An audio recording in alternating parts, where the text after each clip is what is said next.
Hai dah, Assalamualaikum kakak-kakak, abang-abang. Hari ni saya nak tunjuk kat kakak-kakak, abang-abang tingkat rumah yang ada di kedai kami. Sedia 4 kaki, lebar dia 1 kaki sahaja hampa.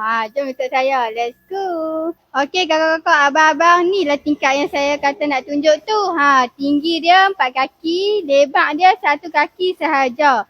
Yang specialnya kakak-kakak abang-abang, dia match sekali dengan frame dan grey ni. Kakak-kakak boleh tengok. Lepas tu kakak-kakak abang-abang, cat ni kami cat undercoat sahaja. Balik tu abang-abang yang kakak-kakak kena cat balik semula. Okey, so kalau kakak-kakak abang-abang beli tingkap ni, abang-abang kena cat dulu. Lepas tu terus boleh pasang. Senang saja. Okey, last sekali kakak-kakak abang-abang, cermin ni kakak-kakak abang-abang boleh pilih nak cermin hijau ataupun hitam. Kalau hijau macam ni, kalau hitam kakak-kakak boleh tengok di video-video yang saya duk post baru ni.